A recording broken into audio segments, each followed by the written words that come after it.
What happens when the most feared warrior in the world decides that peace is worth more than glory, and then the world refuses to let him have it?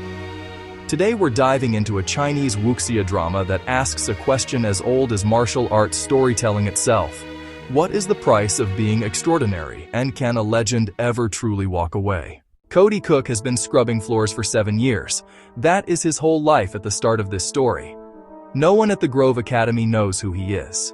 He is the janitor. He is teased, dismissed, ordered around.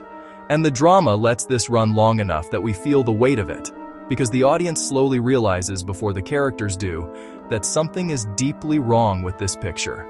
A man who can read an entire sword array formation at a glance, identify every fighter's weak point in seconds, and casually improve combat techniques that took masters decades to develop, doesn't belong on a floor-scrubbing shift. The reveal that Cody is the god of war, the man who once defeated Christopher and George simultaneously, whose name alone made armies fall back, recontextualizes everything. But the drama doesn't treat the reveal as pure triumph.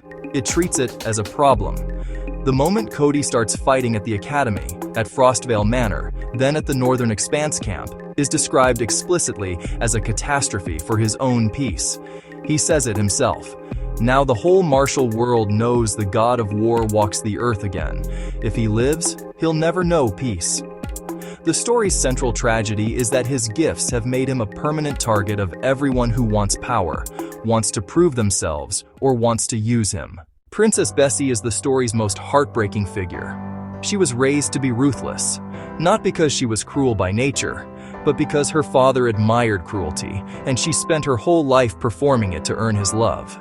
Every brutal thing she did was a performance of the approval she never received. And when her father turns her own body into a living weapon, transforming her into a Septicora, a living poison, to use against Cody, the drama makes the cruelest possible observation. She already knew, on some level, that she was always just a tool to him. Her line, "I know you wanted a son, so since I was little, I dressed and acted as a boy," lands like the entire backstory of a person who was never quite allowed to exist as herself. The final sequence, Bessie choosing to use her life's blood to cure Cody, essentially sacrificing herself against the man who created her, is the story being ruthlessly consistent. She cannot save Cody as the Northern Princess. She can only do it by ceasing to be her father's instrument. The act is not redemption in a clean sense. It's the first fully free choice she ever makes. And Cody's ending is the story's final paradox. He survives by burning every last trace of his power. The god of war ceases to exist. The man remains. He says it himself.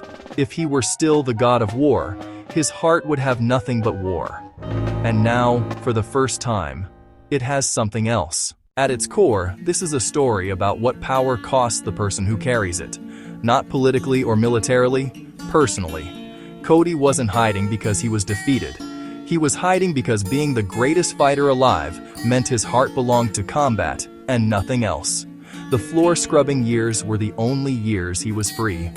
Sometimes walking away from your legend is the only victory that was ever really yours. What do you think? Was losing his martial arts a loss, or the ending Cody actually needed?